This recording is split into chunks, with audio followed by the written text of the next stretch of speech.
Radio 3 88.2, Radio 3, radio philosophique et culturelle parrainée par l'ordre de la Rose-Croix Amorque, Amorque signifiant ancien et mystique ordre Rosae Cochis. Une fraternité mondiale non religieuse, non sectaire, véhiculant les authentiques enseignements Rose-Croix du passé et dont la devise s'exprime ainsi: la plus large tolérance dans la plus stricte indépendance. Bienvenue à l'écoute de Radio 3.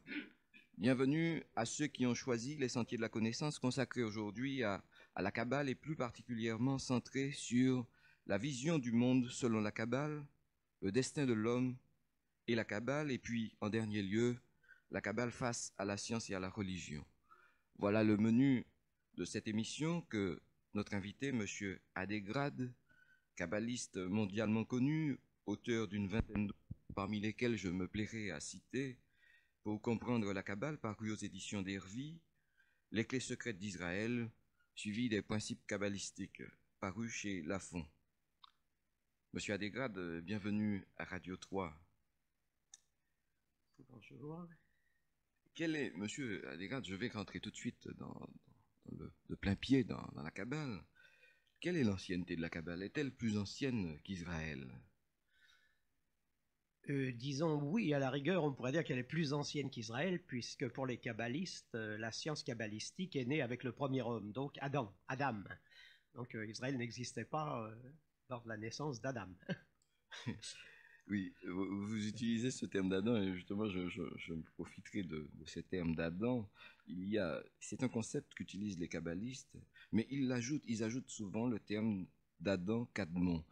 Qu'est-ce que c'est que cet Adam Kadmon? Est-ce l'androgyna primordial? Kadmon, ça vient de l'araméen, kadmi qui veut dire premier, si vous voulez. L'Adam originel, vous savez, il faut faire le départ, je crois qu'il faut toujours simplifier les choses, surtout en Kabbale, pour les gens non avertis, bien évidemment. Le premier homme, selon la Bible, vous le savez, s'appelle Adam. Bon, on vous dit qu'il y a eu un Adam premier, si vous voulez, élémentaire, tout en jouant peut-être sur les mots avec le mot élément, mais un Adam qui originellement était androgyne. Il était mâle et femelle, puisque la Torah, la Bible vous dit que le premier homme et l'homme lui-même a été fait à l'image de la divinité, à sa ressemblance et à son intelligence. L'image donc du premier homme étant à l'image de la divinité dans la Bible pour les kabbalistes est moitié féminine, moitié masculine, père-mère. Et on retrouve cela dans l'Adam qu'on appelle androgyne, disons l'Adam qui a précédé la fameuse opération du côté, de la côte, comme on mal traduit malheureusement les Bibles en langue profane, l'homme, si vous voulez, privé de son côté, ou tout au moins séparé de son côté, le côté que les kabbalistes appellent Lilith, donc la première femme, cet Adam originel, ça c'est l'androgyne intégrale. Je crois que c'est la base de départ, si vous voulez. On va peut-être l'approfondir peut-être tout à l'heure, mais je voudrais revenir un petit peu à cet ordre du vivant dont parlent les kabbalistes. Et quelle est la position de la Kabbale sur la création du monde? Pour les kabbalistes, il faut toujours, vous savez, quand on parle de quelque chose qu'on ne connaît pas très bien, si vous voulez, il faut toujours se mettre à la place de l'autre. Je crois que c'est une attitude d'humilité d'abord, et par ailleurs, ne pas voler trop haut avant le départ. La création, la vision du monde, donc de la création en particulier, est toujours pour les kabbalistes une vision unitaire. Ça, je crois que c'est vraiment l'essentiel. Nous sommes, nous, dans le monde de la multiplicité, de la dualité, et notre vision du monde, je dirais d'une manière vraiment tangible, est toujours tributaire de cette dualité. Or, les kabbalistes, eux, ramènent toujours tout à l'unité. Le monde est un, comme l'éternel est un, etc. Tout, c'est toujours Echad, un, unique. À partir de là, dans cette vision unitaire, on s'aperçoit qu'il y a un ordre. L'enseignement de Moïse, si vous voulez, et c'est en cela qu'il a été révolutionnaire en 30 ans, c'est d'avancer l'idée qu'il y a de l'ordre. Un ordre qu'on retrouve dans le vivant, dans la physique, partout, Et à partir de là, si vous voulez, s'échafaude toute une métaphysique fondée sur cet ordre du vivant. Mais d'abord, reconnaissance de l'ordre, le seder, comme disent les Hébreux. Vous savez que même en langage vulgaire, quand l'hébreu vous demande aujourd'hui, en Israël moderne par exemple, comment allez-vous, en général ils répondent Akol beseder, c'est-à-dire tout est en ordre. Du moment que tout est en ordre ou dans l'ordre, on est en harmonie avec le cosmos, avec tout.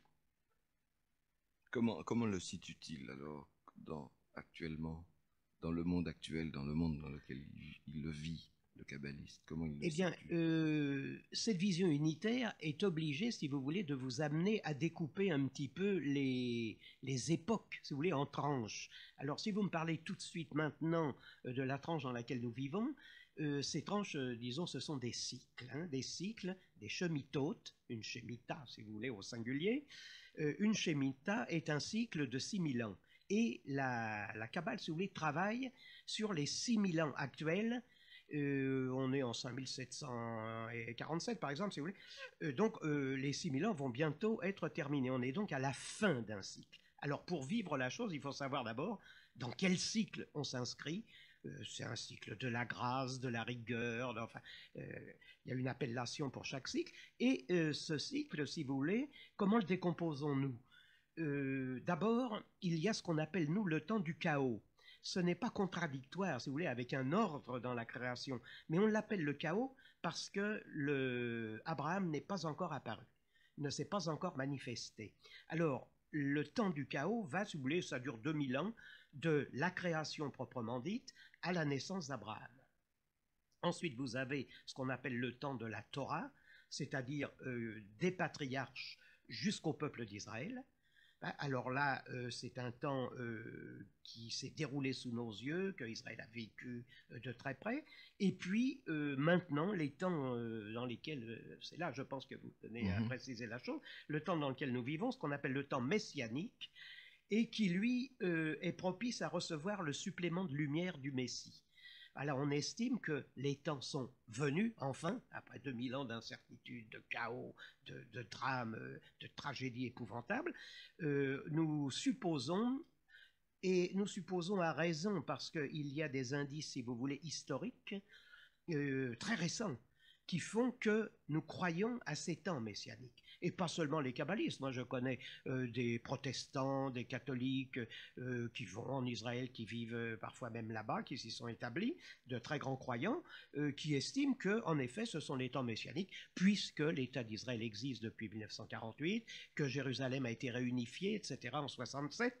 Et ces choses, si vous voulez, d'aspect historique pour nous, sont, pour les croyants monothéistes, bien sûr, des signes évidents du messianisme de ces temps.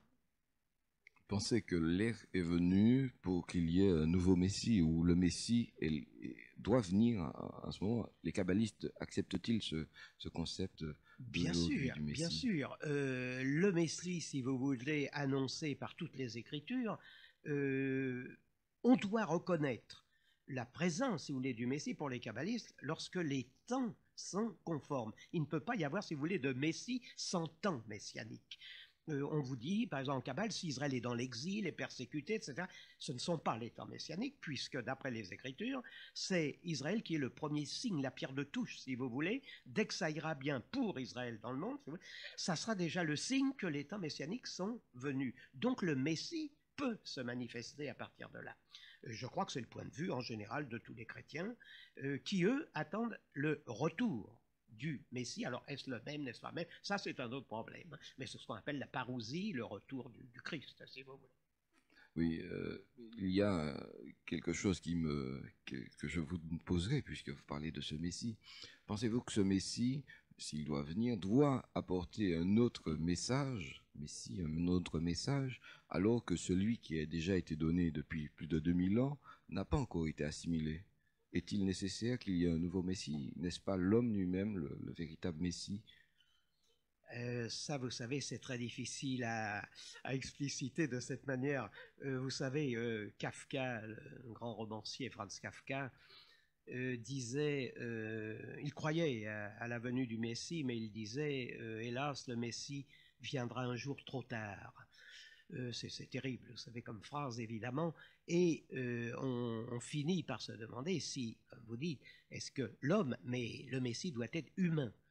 Donc, s'il est privé d'humanité, si vous voulez, si ce n'est pas une loi de connaissance et d'amour, le mot étant le même d'ailleurs en hébreu, il est évident qu'on ne peut pas reconnaître le passage, si vous voulez, d'un messager divin, d'un représentant sur terre de la divinité. Là, il y a des tas de, je vous dis, de signes. Moi, je crois que les signes historiques sont palpables pour tout le monde. C'est ce qui saute aux yeux, si vous voulez, au premier abord. D'un autre côté, un Messie doit-il être un prophète pour Israël? Oui. Un prophète qui échoue dans ses prophéties est disqualifié. Ça va très loin, vous savez, cette chose. Donc, une position aussi d'Israël à ce sujet qui nourrit, si vous voulez, l'ésotérisme kabbalistique. Donc, on est bien obligé de se regrouper autour de ces éléments de base, parce que c'est de là que peut naître peut-être une espérance. Et, on va revenir un peu au cycle dont vous avez parlé. Est-ce que les anciens philosophes classaient les hommes en 4 catégories, selon un vieux principe de correspondance d'Hermès? Les hommes nerveux, on les assimilait un petit peu à l'air, on faisait correspondre à l'air, les sanguins au feu, et les lymphatiques à l'eau, les bilieux à la terre. Est-ce que ces hommes correspondent bien à ces âges, peuvent correspondre un petit peu à ces âges? Ah non, non, là on est encore dans le monde de la multiplicité pour nous, c'est-à-dire que cette décomposition, si vous voulez, en 4 éléments, ne donne pas l'image de l'unité. L'homme, il est tout à la fois, il n'est pas que de feu. C'est simple, si vous prenez la création de l'homme, je crois que ça c'est une base de référence quasi élémentaire, mais qui mérite quand même toute notre attention. Le premier verset de Genèse 1, 26 vous dit l'homme est créé à partir de la terre, de la poussière de la terre. Bon, on l'appelle Adam. Adam, il est né de Adama. Terre est le féminin de homme en hébreu. Adam, Adama. L'homme est donc né de cette partie féminine qu'on appelle la terre. Ça, c'est l'homme qu'on appellera Chardel. Mais avant la création de l'homme de chair, il y a l'homme de feu. Donc déjà, vous allez retrouver un des éléments qui est dans tous les hommes. Mais l'homme va être mêlé au cours de sa vie, va mettre en relief un élément plutôt qu'un autre. Alors, l'homme de feu, c'est celui qui participe à la création. Dans le premier mot de la Bible en hébreu, Bereshit, pas qui peut se lire Berit Esh, vous avez la présence du Ish dans ce mot, c'est-à-dire de l'homme. L'homme s'appelle Ish, de ce côté-là, c'est l'homme de feu. C'est l'être spirituel. Alors, cet être de feu va être plus ou moins orienté, si vous voulez, vers cet élément qui va le conduire à une plus haute spiritualité, et c'est là l'essentiel, si vous voulez, pour l'homme, ou alors il va se rabattre vers le côté plus charnel.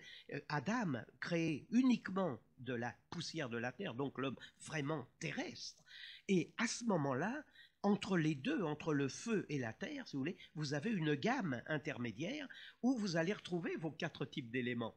Mais selon que vous serez fluctuant entre le feu et la terre, par exemple, vous aurez un homme accompli ou un homme éloigné.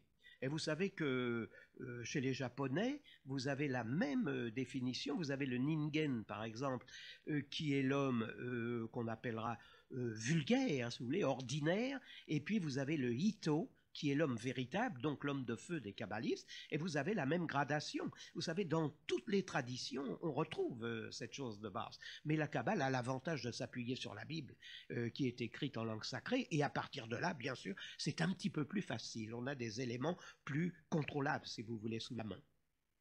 On fait une pause musicale, si vous voulez bien. Radio 3, 88.2. Nous sommes avec Monsieur Adégrade et nous parlons de la Kabbale, de la vision du monde selon la Kabbale, le destin de l'homme. Ça sera l'objet de notre deuxième intervention. Mais avant d'aborder ce passage du destin de l'homme, Monsieur Adégrade, je voulais vous demander, qu'entend-on par passer de l'état de fils de l'homme à l'état de fils de Dieu?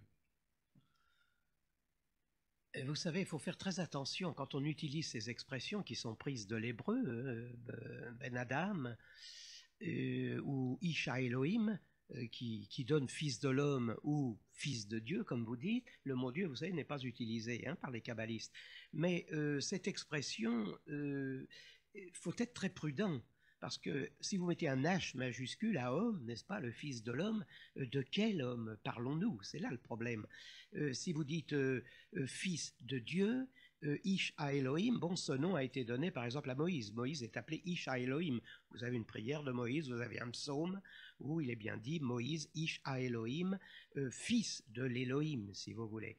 Alors, passer de l'un à l'autre, et savoir qui est l'un ou qui est l'autre, je crois qu'en traduction profane, on n'arrivera pas, si vous voulez, à identifier. Il faudrait l'écrire au tableau avec les lettres, et à ce moment-là, on comprend que ce qu'on appelle fils de l'homme, c'est une expression qui est attribuée à tout être humain. Tout être humain est fils de l'homme, mais aussi tout être humain est fils de Dieu. Je l'utilise le mot Dieu dans le sens où vous l'utilisez vous. Et à ce moment-là, c'est une espèce d'équivalence. Il n'y a pas de hiatus entre les deux dans notre langage à nous. Vous savez, pour nous, tout réside dans le langage, en Kabbale, et c'est très délicat de parler de traduction. C'est traductor et traditore, évidemment. On ne peut pas rendre, surtout l'hébreu. C'est vrai que quand on prend le Zohar et on dit que chacune des paroles de l'Écriture dit dans le Zohar cache des mystères suprêmes et il n'est pas un seul mot, une seule lettre qui ne recèle une signification occulte. Évidemment, évidemment, et c'est là qu'est le problème. C'est pourquoi il est très délicat, si vous voulez, d'aborder ces sujets sans une préparation, je dirais un peu théorique, si vous voulez, une certaine connaissance de base, parce que on risque de ne pas parler le même langage. L'un croit percevoir une chose, alors que l'autre va en percevoir une autre, et c'est là qu'est le danger. Mais je vous le rappelle, parce qu'on est dans le monde de la dualité, de la multiplicité. Oui. Il y a une vieille tradition kabbaliste, d'ailleurs que Gustave Mérine transcrit dans le Golem, la descente aux enfers. Alors, ma question sera la suivante. Est-elle nécessaire pour l'évolution? Doit-on descendre aux enfers pour remonter? Non, je dis tout de suite non. Là, il y a un très grand malentendu, et ce malentendu résulte, vous savez, toute l'histoire de l'humanité est une suite de malentendus finalement, mais ce malentendu a sa source, je dirais, dans la création elle-même. Car pour nous, kabbalistes, il y a un malentendu à l'origine même de la création. C'est là où, si vous voulez, c'est grave, parce que nous voyons les choses, vous savez, je dirais, avec la plus grande lucidité, la plus grande froideur peut-être dans ce sens. Il y a un malentendu à l'origine. Le plan du Créateur n'a certainement pas été exactement ce qui a résulté à nos yeux dans la création. C'est-à-dire que je ne crois pas, encore une fois, que le Créateur ait souhaité que pour nourrir la lionne et ses lionceaux, il ait été nécessaire de tuer la gazelle. Innocent, bien sûr. Donc, si vous voulez, ça fait partie de ce que j'appellerais les petits inconvénients, si vous voulez, qui sont au départ, mais qui ont l'air de traduire un certain malentendu au départ. Et ce malentendu va se poursuivre. Alors l'idée de l'enfer, par exemple, le Sheol, comment dire en Kabbale, n'est pas une nécessité, ni une fatalité. Maintenant, vous savez, l'homme le porte en lui-même. Vous savez, la phrase de Sartre, qui est assez banale, l'enfer c'est les autres, ça veut tout dire et ça ne veut rien dire. Ce n'est pas très lumineux finalement, si vous réfléchissez bien, comme toutes ces choses venant de ces esprits, disons, très rationalistes, entre guillemets, ça a l'air de vouloir dire beaucoup et ça ne veut rien dire du tout. L'enfer, c'est vous-même qui le fabriquez finalement, c'est pas tant les autres. On peut très bien s'évader par le haut dans les positions les plus terribles dans la vie, que ce soit des questions de santé, disons de, entre guillemets, malédiction, si vous voulez, je ne sais pas. Oui, donc, alors, comment la Kabbale peut-elle insuffler aux personnes qui cherchent leur voie la foi en leur destin? Écoutez, une lecture, je crois, en prise directe de la création sans œillet, en dehors de tout enseignement universitaire, pontifiant ou je ne sais quoi, si les gens cherchent par eux-mêmes. Vous savez, la vérité, on ne la trouve qu'en soi.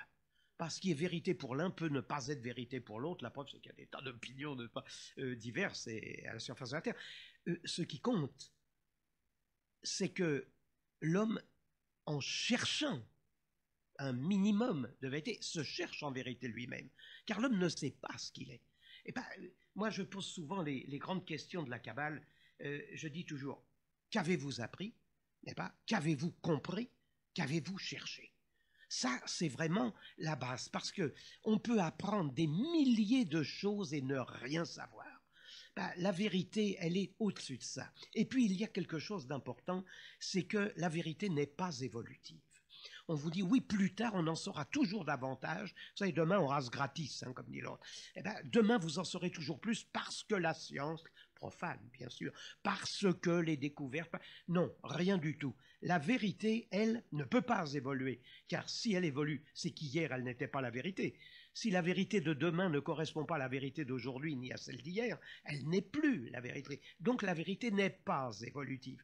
Alors qu'est-ce qui peut évoluer? C'est vous-même, en vous, votre conscience. Ce qu'on appelle la conscience, c'est encore un mot. Parce que qu'est-ce que la conscience? Ben, les orientaux vous disent bien, c'est un flux. N'est pas un flux mental qui n'est jamais le même. On se baigne jamais deux fois dans le même fleuve, si vous voulez, de ce côté-là.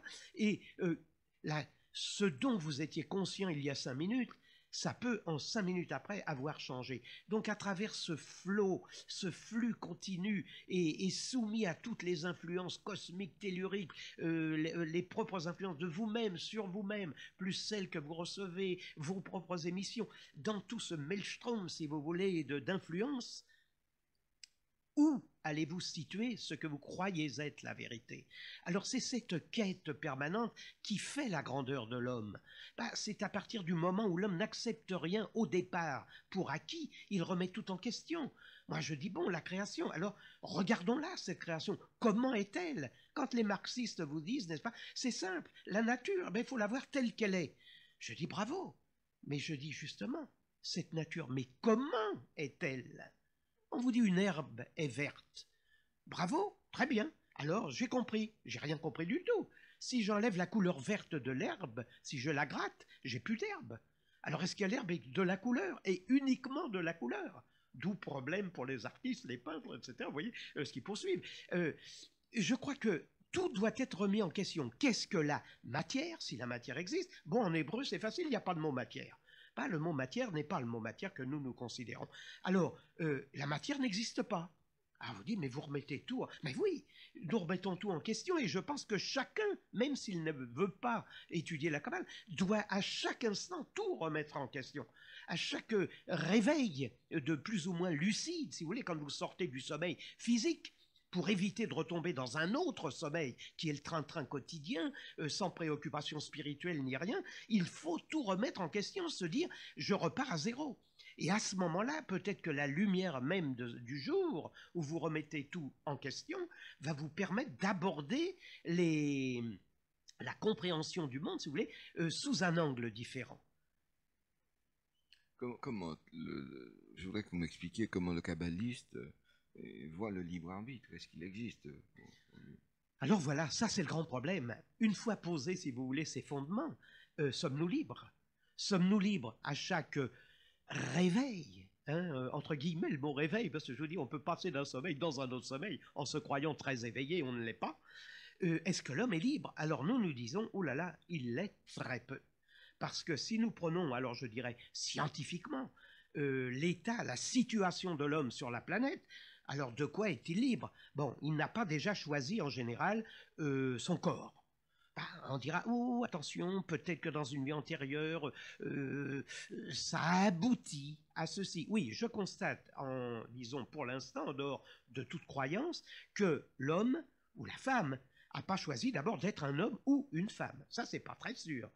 Bon, le sexe, la taille, la couleur des yeux, des cheveux. Bon, alors vous commencez déjà l'être qui est en train d'évoluer, ce qui est parti de l'état de fœtus et qui devient l'adulte. Puis après, peut-être le moribond, etc. L'homme lui-même, déjà physique, mais il n'y a pas que ça. Il y a le fait qu'il naît, par exemple, à un endroit déterminé. Si vous naissez à Paris ou à Tombouctou ou à l'île de Pâques, vous ne serez pas le même homme, vous n'aurez pas les mêmes moyens de vous développer. Parce qu'à Paris, vous allez baigner dans une certaine culture, disons, un certain environnement. Je ne parle pas encore des influences cosmiques ou telluriques. Rien que ça, déjà, l'environnement immédiat. Les petits-enfants qui naissent à l'île de Pâques, que je connais très bien, eh bien, je peux vous dire qu'ils n'ont pas la destinée du petit Parisien. C'est pas possible. Ou du petit Marseillais. Ça, c'est une chose à laquelle il faut penser. Ensuite, il y a l'hérédité. L'âme est dans le sang, dit la Kabbale. Bon, dans votre sang. D'où problème pour les transfusions et toutes ces choses-là. Dès qu'on vous introduit, n'est-ce pas, dans votre corps qui est un temple, qui est sacré, on vous introduit un vaccin, n'importe quoi, on commence par mettre quelque chose d'étranger à votre corps. Vous allez perturber un équilibre. Nous sommes une chimie permanente, nous sommes une physico-chimie permanente. Si vous introduisez le moindre élément, vous allez modifier, que vous le vouliez ou non. Ah, d'accord, sur l'immédiat, vous allez peut-être faire un rempart contre quelque chose de visible, mais vous ne savez pas ce que vous déclenchez derrière. Si l'âme est dans le sang, votre sang vous régit. Donc vous l'avez hérité de qui? De vos parents. Il y a donc une hérédité là qui va jouer et qui va faire que vous serez plutôt ça qu'autre chose. Et je ne parle pas encore d'hérédité spirituelle, c'est encore une autre famille, ça. Bon. Donc, si vous prenez le problème de l'homme, vous dites comment? Est-ce que j'ai choisi? J'ai les yeux bleus. Est-ce que j'ai choisi la couleur de mes yeux? J'en sais rien, je suis satisfait de mes yeux bleus. Mais si je les avais eu noirs, après tout, bon, mais il y a des tas de gens à qui ça peut poser un problème. La couleur de la peau, je ne sais pas moi, la taille, des tas de choses qui peuvent intervenir et qui font que l'homme ne va pas être le même, n'aura pas le même comportement et en plus selon l'endroit où il va naître. Parce que les gens aux yeux bleus sont peut-être très bien vus en Europe du Nord, ou etc. Ils seront moins vus vers le Sud, où il y aura plus de... Je ne sais pas, moi, je dis des gens non évolués, parce que les autres n'attachent pas d'importance à cela. Alors, l'homme est-il libre à l'intérieur déjà de toutes ces données élémentaires, car ce sont des données élémentaires. Bon. Il y a la culture, il y a l'environnement, donc de toutes les manières possibles. Les influences cosmiques ne sont pas les mêmes dans l'hémisphère sud que dans l'hémisphère nord. On dit, c'est drôle, il y a toujours des révolutions à cet endroit-là, en Bolivie, en ceci, ça. Eh bien oui, mais il faut voir aussi que les lieux sont marqués. Bien, alors si on dit, oh, il n'y a pas d'influence, non, alors ça c'est autre chose. Il n'y a pas de marée, les marées n'influent pas, je ne sais pas, moi, la lune ne joue pas sur le mois féminin. Oui, alors on peut tout mettre entre parenthèses. Mais à ce moment-là, on nie l'évidence. Alors si on cherche la vérité, il ne faut pas commencer par nier les évidences. Liberté, alors nous disons, attention, je trace moi un cercle, si vous voulez, devant moi, et je le divise en degrés, 360 degrés. Et je me dis, sur 360 degrés, je commence à compter les degrés où je suis libre. Suis-je libre de mon nom? Ben non, c'est le nom de mon père déjà, dans nos civilisations. Bon, je n'ai pas choisi mon nom, je n'ai pas choisi mon prénom. Mais qu'est-ce que j'ai choisi finalement? Rien du tout, on m'appelle par un nom que je n'ai pas choisi, on me désigne, on me voit sous un aspect que je n'ai non plus peut-être pas choisi. Alors si sur mon cercle de 360 degrés, je commence à mettre toutes ces petites choses qui n'ont l'air de rien, mais regardez combien de degrés ça va faire desquels je ne dispose pas. Parce que je ne sais pas, si je veux être aimé d'une femme qui n'aime pas les yeux bleus, supposons. Bon, eh bien, il est évident que j'ai un handicap. Je prends un des problèmes ridicules. Vous allez être handicapé pour des choses qui sont données. Alors je dis liberté de l'homme, alors 180 degrés, vous ne l'avez pas. Et puis vous remontez plus haut. Vous allez voir qu'il reste très peu de degrés où l'homme bénéficie ce que j'appellerais le libre arbitre. C'est-à-dire que pour devenir un homme véritable, choisir sa destinée, il va falloir surmonter tous ces petits handicaps, ces petits qui sont peut-être grands, et qui font qu'en éliminant toutes ces données-là, je vais dire, peu importe que je sois comme ci ou comme ça, je vais être plus fort que tout ça. Mais pour l'être, il faut d'abord reconnaître qu'on a toutes ces chaînes, qu'on secoue des chaînes quand on marche. Celui qui vous regarde, qui vous voit, il vous juge sur votre apparence. Il ne sait pas ce qu'il y a en vous. Vous ignorez, il y a un Dieu en tout homme. Mais les gens ne le savent pas. Ils vous voient éclopé, ils vous voient la tête de travers, ils vous voient mal, éternuant, suant, soufflant. Mais il ne sait pas qui vous êtes. Et vous-même, savez-vous bien qui vous êtes. Alors, si vous enlevez toute cette gangue, cette grosse carapace là, qui est donnée à la naissance et qui va vous suivre pendant tout le développement de la vie terrestre, vous devez reconnaître qu'il y a une marge étroite. La porte est étroite, comme dire, mais là, elle l'est terriblement pour l'homme. Et cette petite ouverture peut être énorme, parce qu'il suffit de peu, vous savez, vous êtes au fond d'un puits, mais vous pouvez voir le soleil ou la lune, si à ce moment-là, évidemment, vous êtes dans l'axe et que vous puissiez vous brancher dessus, que votre regard, tout au moins, converge vers ce lieu. Ça, c'est le problème. Alors, l'homme est-il libre, est-il pas libre? La Kabbale propose justement une expérience de lumière à partir de cette reconnaissance, disons, de la non-toute-puissance au départ de l'homme. L'homme n'est pas tout-puissant. Ce n'est pas possible. Au départ, on dit tout est possible. Ben non, ni vous ni moi, nous ne pourrons être, par exemple, président des États-Unis. Il faudrait déjà que nous soyons américains, pas nés là-bas, parlant l'américain vraiment fluently, non bon, vous ne pouvez pas être ceci. Non, il faut savoir dire ça je peux pas parce que. Bon, puis-je être, je sais pas, un grand violoniste, Yehudi Menuhin, un grand pianiste. Ben non, si je suis pas doué pour les doigts, si je n'ai pas, je dirais, le sens, la beauté de la musique, la compréhension et surtout la transmettre aux autres, transmettre, si vous voulez, ce que le compositeur lui a mis. Très souvent, on parle de l'interprète, mais on oublie le compositeur dans l'histoire. Alors, vous savez, ça va très loin, ces histoires. Et il faut savoir que l'homme n'est pas totalement libre. S'il le reconnaît au départ, il a déjà fait les 3/4 du chemin. Parce que si l'homme se dit « je fais ce que je veux », alors je dis bravo, il est fichu. Parce qu'il ne va rien faire, il ignorera que son pire ennemi, c'est lui-même. Le pire ennemi de l'homme, c'est lui-même. Et parce qu'il s'endort, il dit « Ah, ça, je sais, c'est un livre fantastique. Il y a des choses terribles là-dedans. » Et s'il s'endort à la 2e page et oublie de réouvrir, par exemple, le livre, eh bien, il sera passé à côté de quelque chose. Il n'aura pas eu la volonté jusqu'au bout d'accomplir, si vous voulez, ce pourquoi il est fait. Mais aussi faut-il qu'il devine ce pourquoi il est fait. Oui, donc le libre arbitre donc, serait la faculté pour l'homme de surmonter tous ces obstacles qui l'environnent et qu'il n'a pas choisi. Et qu'il n'a pas choisi. Mais à l'aide de quoi? À l'aide de quoi? Parce que maintenant, il y a le moyen. Voilà. Pas verser la connaissance. Il n'y a pas 36 moyens. Et pas pour sortir de là, il n'y a que par la connaissance. Mais attention, j'emploie le mot connaissance. Tous les scientifiques profanes vont applaudir évidemment des 2 mains et dire bravo, c'est exactement ce que... Non, attention, nous ne parlons pas de connaissance profane. La connaissance, en hébreu, le dad, c'est la racine yad. La main, c'est la connaissance physique qui sous-entend l'amour. Alors ça, c'est important. Nous disons que sans amour, la connaissance, d'abord, n'est pas la vraie connaissance, elle est incomplète, elle ne peut pas être complète. L'enseignement que vous donne la Bible dès le départ, c'est quand on vous dit « Et Adam connut Ève ». Va'adam yada et Chava. En hébreu, si vous traduisez, vous êtes obligé de mettre en français tout au moins « Et l'homme connut la femme ». Et Adam connut Ève. Bien. Mais le mot « connaître », yada, veut dire racine yad, la main, il l'a connue charnellement, physiquement, mais il l'a vraiment connu parce qu'il l'a aimé. C'est l'amour. Yadoa, c'est aussi aimer. Si vous n'aimez pas la femme, vous pourrez posséder 1000 femmes sur la terre, vous ne saurez jamais ce qu'est la femme. La femme est un mystère, c'est le plus grand mystère de la création.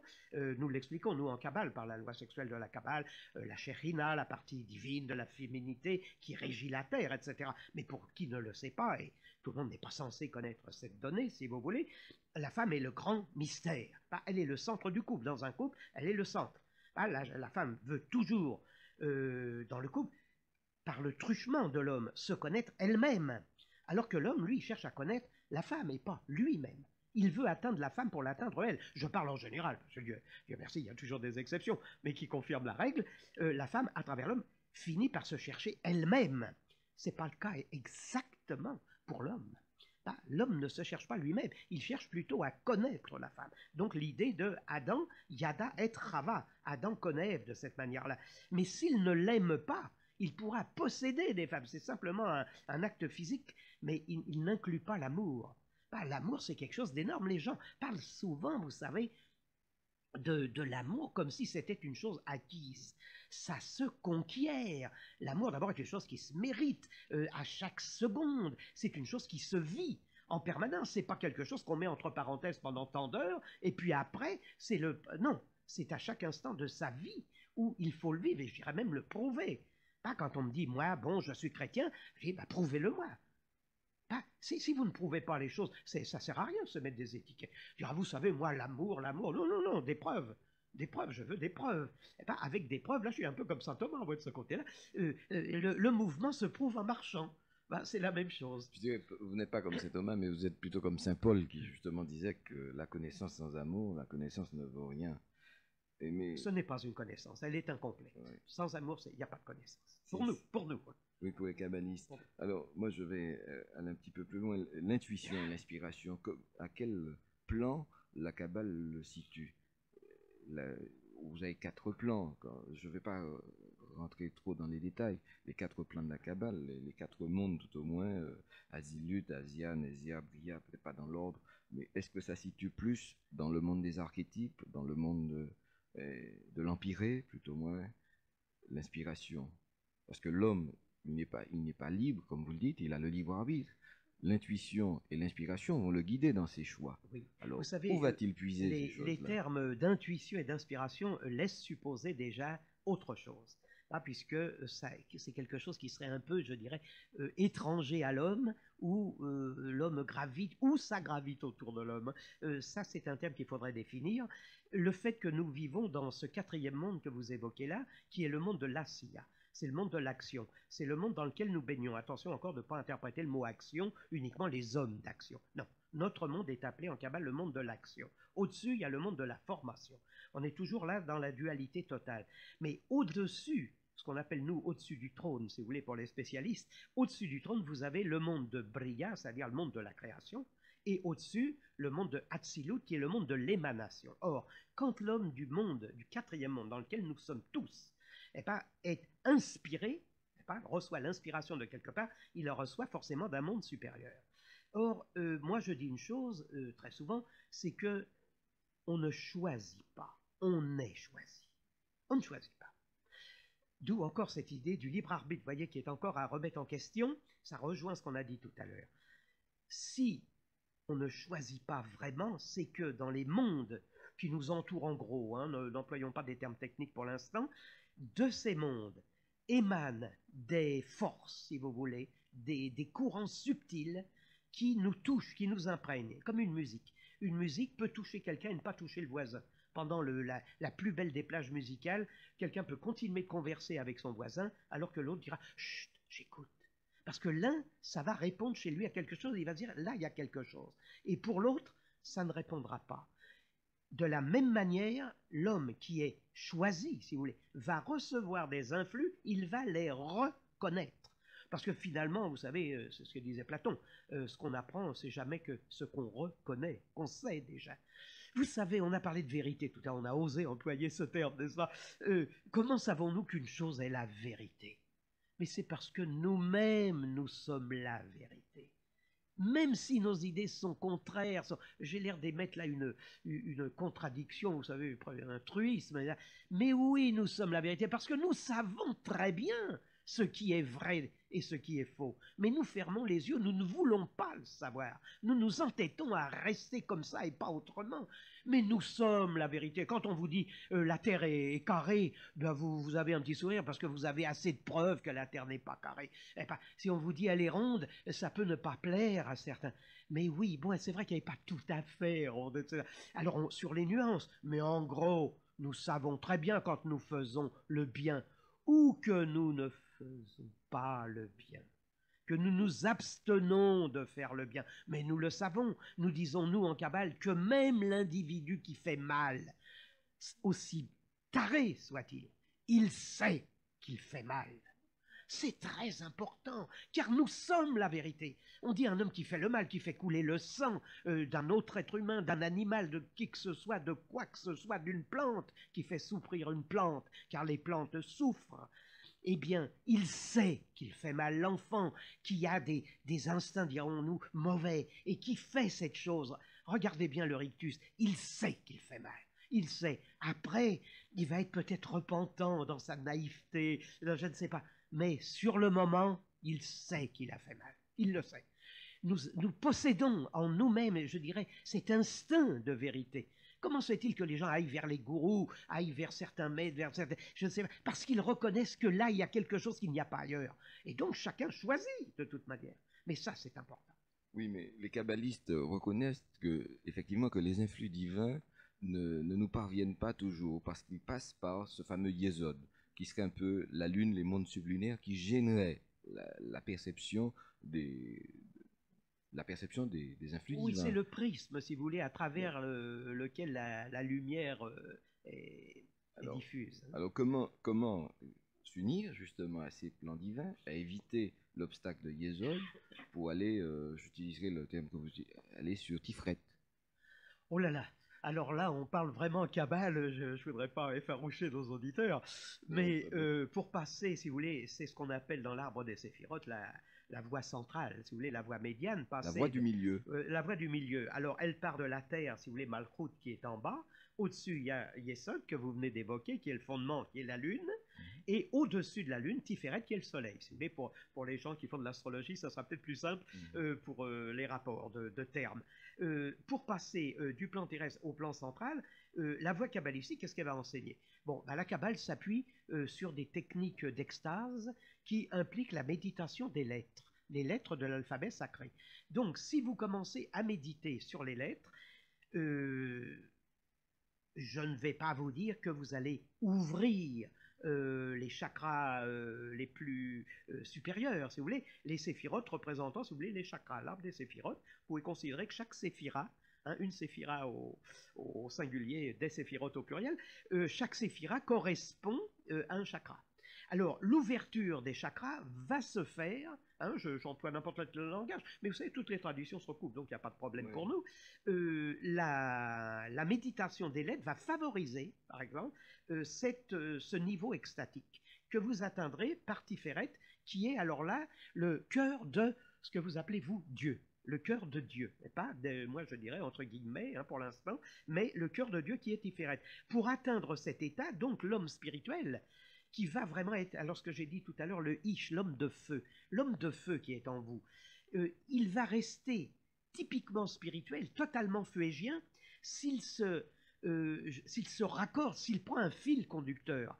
Alors pour l'un, ça peut être par exemple l'enseignement d'Amorc. Pour un autre, ça peut être l'enseignement christique, comme si. Pour l'autre, l'enseignement cela. Vedanta, Tao, ça peu importe. Bon, pour nous kabbalistes, méditation des lettres. Quelles lettres? Les lettres de l'alphabet sacré. Il n'y en a que 22. Elles ont des caractéristiques qu'on a déjà évoquées à Radio 3 ensemble. Alors, nous n'y reviendrons peut-être pas, mais si vous voulez, méditation des lettres.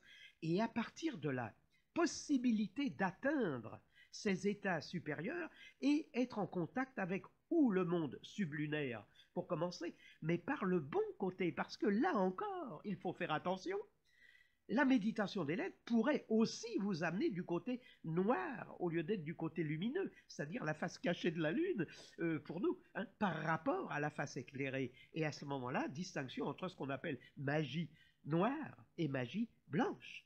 Vous voyez, alors, haute magie tout court, alors ça simplifie tout, haute magie, donc purement blanche, sans volonté, dirais-je, d'acquérir des pouvoirs, pas quel pouvoir et pourquoi faire d'ailleurs, vous savez, ça pose des tas de problèmes. Alors, ce n'est pas donné non plus à tout le monde, mais celui qui est sur la voie, peut faire le chemin. Mais il n'est pas pensable d'arriver au bout du chemin si vous ne parcourez pas la voie. Je vous remercie pour ces informations. Nous allons faire une pause musicale. Radio 3, 88.2, Radio 3, l'expression d'une voix nouvelle. Avec nous, Adégrad, ce matin, qui nous parle de la Kabbale, du destin de l'homme face à la Kabbale, la vision du monde, on l'a vu tout à l'heure, et peut-être que nous allons aborder le dernier point, la Kabbale face à la science et à la religion. Mais je voudrais quand même, Adégrad, en résumé, ce second point que nous avons vu, l'homme a-t-il un destin? Oui, alors le mot destin en lui-même est un mot assez bizarre, parce que si vous prenez un dictionnaire français, vous avez au moins une dizaine de mots pour traduire le destin. J'avais voulu voir ce que disent les Français. On vous renvoie aux mots fatalité, sort, prédestination, étoile. Nécessaire, divination, horoscope, providence, libre arbitre, contingent. J'ai noté je ne sais combien de termes dans le Grand Larousse encyclopédique, c'est par rapport au mot destin. Alors, ça n'a pas l'air très clair. Bon, le destin, en général, c'est interprété chez nous, enfin en Occident, à base du latin fatum, pas le fatum. Ça, c'est le destin, c'est ce qui nous rapproche le plus, c'est-à-dire la chose dite, le fatum, n'est-ce pas, ce qui est écrit. Alors c'est très drôle parce que si vous vous tournez pour nous, kabbalistes par exemple, vers l'hébreu, il y a deux mots types en hébreu, il y a un manque en français, Dieu merci, mais vous avez deux mots, c'est goral et matzal. Or, ces deux mots vous parlent du destin à peu près dans le sens où on l'entend, hein, destin de l'homme, mais pour l'hébreu c'est assez clair. Le mot Matzal veut dire constellation, étoile, planète. Matzal. Le jeu du destin, si vous voulez, pour les Hébreux, c'est le jeu de la constellation. Quand vous dites le jeu de hasard, par exemple, le mot hasard, il faudrait peut-être aussi l'évoquer parce que nous n'avons pas de mot pour dire hasard. Le hasard n'existe pas. Alors, si déjà vous croyez au libre arbitre ou pas au libre arbitre, il faut savoir s'il y a le hasard. Bon, pour nous, il n'y a pas de hasard. Le problème est résolu, il n'y a pas de mot. En hébreu moderne, ils ont inventé un mot, le mot mikra, qui veut dire le cas, l'événement que vous considérez. Ça n'a rien à voir avec le hasard pur, tout au moins au sens du biologiste, hein, qui parle des, je sais pas moi, des aminoacides dans un polypeptide, au hasard, pas une séquence est au hasard, ça ne veut rien dire du tout, ni en science d'ailleurs, ni en philosophie, il n'y a pas de mots qui correspondent au mot hasard, donc pas de hasard, alors le destin. Alors si le destin c'est le fatum latin, ce qui est écrit, alors nous disons, alors qu'est-ce qui est écrit? Et d'un autre côté, comment est-ce écrit? Alors nous avons des textes, et pas seulement les kabbalistes. Vous savez que l'Israël a deux branches, deux grandes branches, la branche talmudique et la branche kabbalistique. La branche talmudique qui se réfère beaucoup à Rashi, mais les kabbalistes aussi. Si vous lisez bien les commentaires de Rashi, qui est un personnage absolument officiel et plus qu'officiel dans la littérature rabbinique, Rashi commente à un moment à propos d'Abraham, commente un verset de la Bible et dit, il y a un midrash qui dit ceci, sors de ton destin tel qu'il est inscrit dans les étoiles. Il est question d'Abraham qui a lu dans les étoiles, attention, il a lu dans les étoiles qu'il était écrit qu'il n'aurait pas d'enfant. Et comme d'après la Torah, Abraham doit avoir un fils pour avoir une descendance, le commentaire rabbinique dit ceci, sors dehors, sors de ta tente, ils reprennent le verset, sors de ta tente et compte le nombre des étoiles si tu arrives à les compter. Et lui met en référence, en bas dans son commentaire, sors de ton destin tel qu'il est inscrit dans les étoiles. Donc il y aurait un destin inscrit dans les étoiles, ce qui justifierait l'astrologie par un autre côté d'ailleurs, et le jeu de hasard devient le misrak matzal en hébreu, c'est-à-dire le jeu régi par la constellation, le jeu régi par la planète. Alors à ce moment-là, si le destin est inscrit dans les étoiles, il y a une fatalité. J'ai l'air d'énoncer à ce moment-là la fatalité. Et c'est là où se pose le problème, encore du libre arbitre. Est-ce que les étoiles nous influencent à la naissance? Est-ce qu'elles continuent de nous influencer à chaque fois que le ciel de naissance va se reproduire? Est-ce que, comme par hasard, nous n'allons pas être ou stimulés favorablement ou défavorablement parce que nous sommes nés sous telle influence et que quand elle se répète, comme par hasard, entre guillemets, nous allons nous trouver dans le même état d'esprit, nous allons accomplir les mêmes gestes, faire les mêmes choses et dire les mêmes choses au même moment. Il y a des gens qui, c'est curieux, je me suis déjà vu en train de dire ceci au même moment, dans la même situation. Ben oui, peut-être que ça s'explique d'une manière astrale, je ne sais pas moi. Bon. Alors, en gros, si vous voulez, il y a ce qui est écrit. Et puis il y a aussi le fait, c'est-à-dire le factum en latin. Fatum et factum, bien sûr, ces deux mots qu'un latinisant ne va pas confondre. Mais pour nous, c'est le même mot. Mikra, finalement, en hébreu, c'est à la fois ce qui est écrit, le cas que vous considérez, et que vous allez étudier, et en même temps, c'est ce qui est donné par le destin. Voyez ? Alors, on revient au point de départ.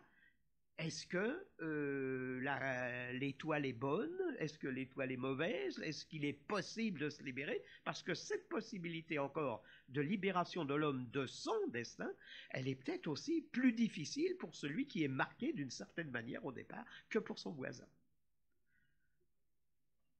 Bien, est-ce que je pense qu'on pourrait encore dire pas mal de choses là-dessus, hein, enfin, tout au moins vous. Je voudrais aborder l'un des derniers points de notre émission, la Kabbale face à la science. Et comment les kabbalistes perçoivent-ils la science? Bon, alors voyez tout de suite, pour nous, la science, c'est la Kabbale, hein. Je tiens à ce que ce soit très clair. La Kabbale est une science, c'est la science pour nous, la science des sciences, la science par excellence. Elle permet de résoudre tous les problèmes scientifiques, par exemple le Big Bang. Bon, ben, moi, j'avais publié déjà dans les années 60 un ouvrage pour comprendre la Kabbale dans lequel je donnais un aperçu d'une théorie que j'appelais des équilibres sensoriels, publiée bien des années avant, à base de Kabbale, où j'expliquais l'éclatement du noyau primitif atomique à l'aide de deux versets, de deux mots pris dans ces deux versets, en les mettant l'un par rapport à l'autre, Rakiya et Shamayim, étendue et cieux, et ça vous donnait la preuve d'un éclatement primitif du noyau atomique. Alors, donc la Kabbale est une science, mais pour nous, la science profane est secondaire. Et ces petits côtés de la lorgnette, pour nous, la science est une. La science est la science de quoi? La science de ce qui est. Qu'est-ce qui est? Nous ne sommes pas finalement. Il n'y a pas de science de l'homme en vérité, parce que nous sommes transitoires. Qu'est l'homme? Pas je vous dis, le fœtus, l'adulte, le vieillard, on ne sait pas. Alors, la science de ce qui est, la science de l'éternel, donc la science de l'être. Ça, c'est la véritable définition. Et à ce moment-là, le mot science prend pour nous une autre coloration, parce que ça va être la science de la divinité, et à ce moment-là, ça va être la science de son nom, le nom de la divinité, qu'on ne prononce pas, mais qu'on étudie. Il est imprononçable. Alors, à partir de là, le mot science, déjà pour nous, n'a qu'une coloration. Elle est divine. La science profane est le petit côté de la lorgnette, il est secondaire. Bon, ce qui ne veut pas dire que nous n'ayons pas l'esprit scientifique. Nous le devons à qui? Mais à Moïse. Parce que quand Moïse voit brûler le buisson ardent, par exemple, il voit le buisson ardent. Quelle est la réaction de Moïse? Ben, c'est la réaction d'un homme de science. Il dit, mais pourquoi brûle-t-il sans se consumer? Je veux voir pourquoi il brûle sans se consumer, et il s'approche, il veut tourner autour.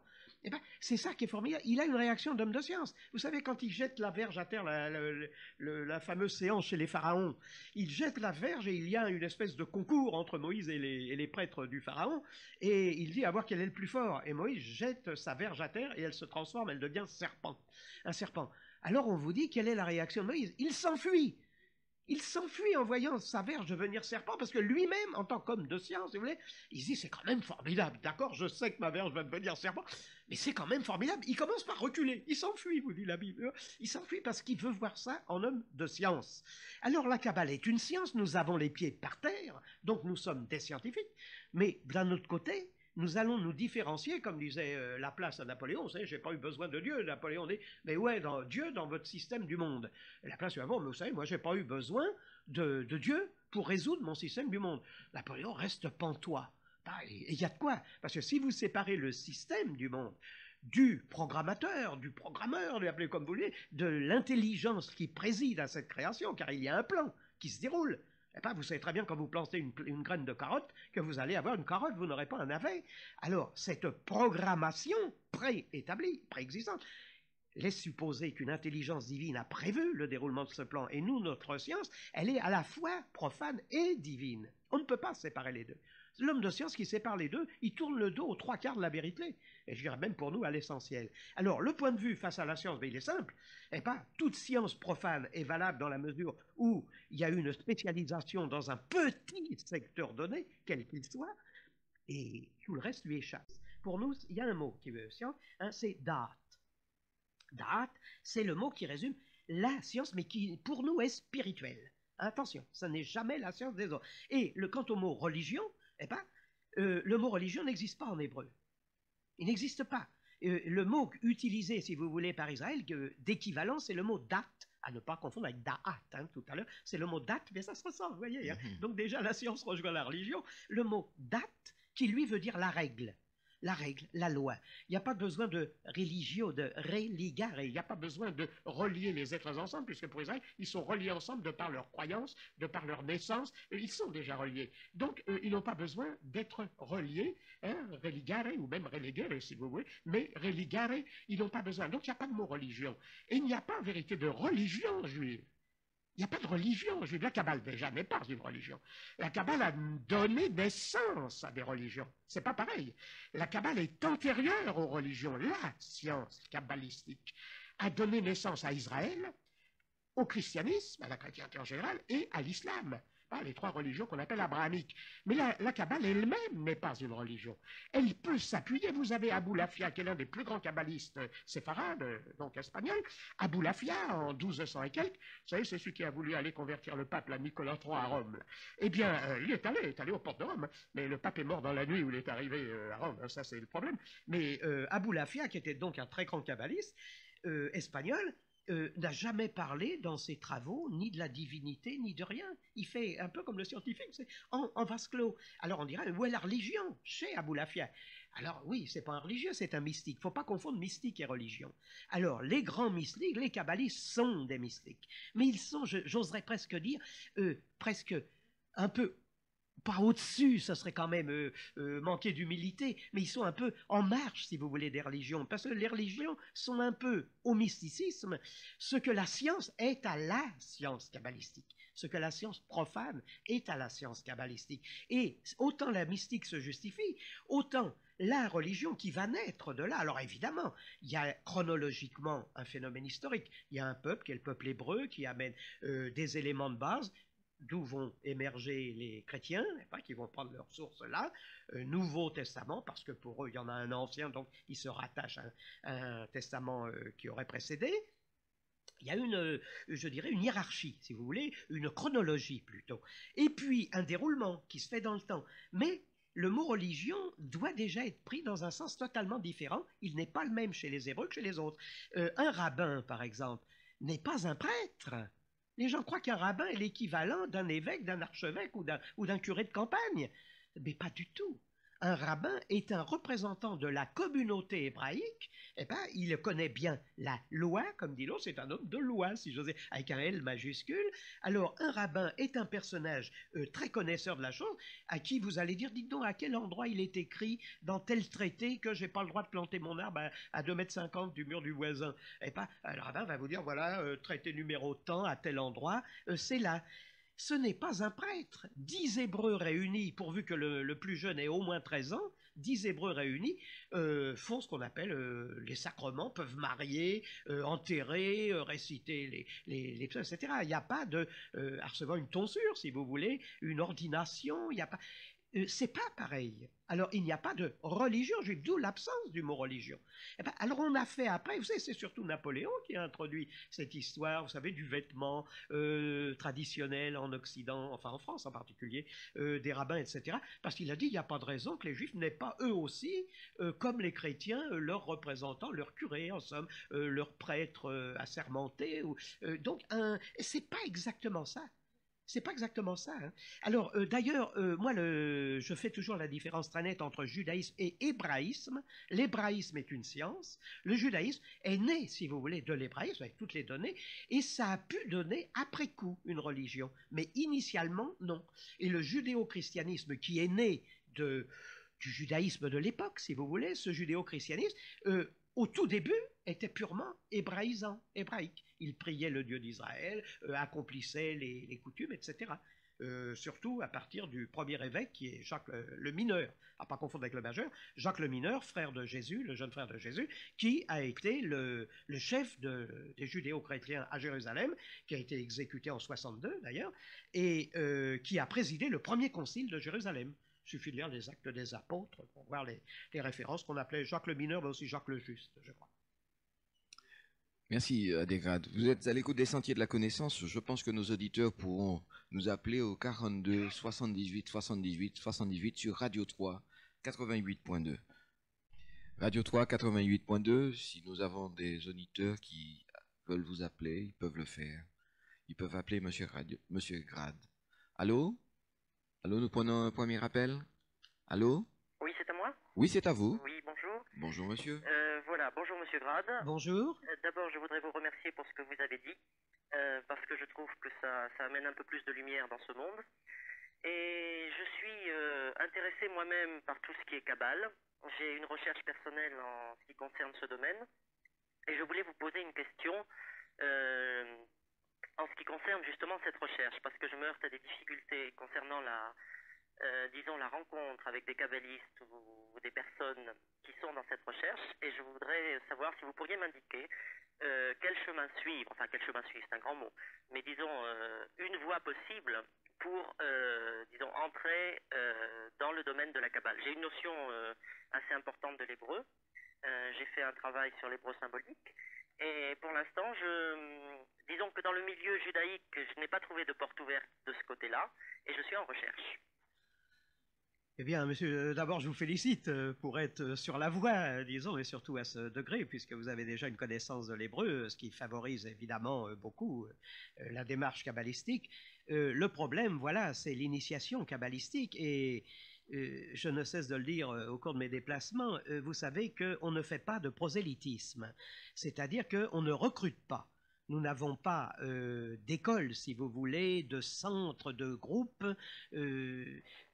Il y a des, si on emploie le mot école, si vous voulez, des petites familles, si vous voulez, dans certains endroits du monde, il n'y en a pas en France, je vous le dis tout de suite, où on étudie cette chose. La Kabbale est une science, je l'ai dit tout à l'heure, qui s'étudie comme toute science, et il faut évidemment être dirigé par une espèce de maître, ou enfin appelez-le comme vous voulez. Justement, parce que je trouve que c'est très dangereux. J'ai fait 3 ans d'études, je peux nommer cette femme parce qu'elle est connue, c'est Annick de Souzenel. 3 ans d'études avec Annick de Souzenel sur le symbolisme hébraïque. Oui. Bon, mais je suis moi-même juif, et je trouvais que, bon, tout en appréciant beaucoup ce que cette femme m'a apporté, que j'avais besoin d'un enracinement plus profond avec ma propre culture et de gens qui correspondaient à cette culture.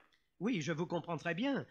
C'est là qu'est le problème. Vous savez, il y a la Kabbale, hein, je vous le dis tout de suite. Je crois que vous le savez, vous en particulier, mais disons pour les autres auditeurs, il y a la Kabbale. Dès que la Kabbale commence à prendre, on accole une épithète, si vous voulez, ça devient dangereux parce qu'on commence à s'éloigner de la source.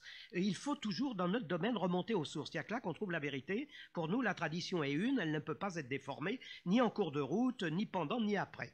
Alors, si vous voulez, revenir aux sources, c'est pas simple, parce que s'il y avait, je dirais, une église, une école de Kabbale, je ne sais pas quel terme employer, ce serait facile, mais malheureusement, vous n'en trouverez à l'heure actuelle.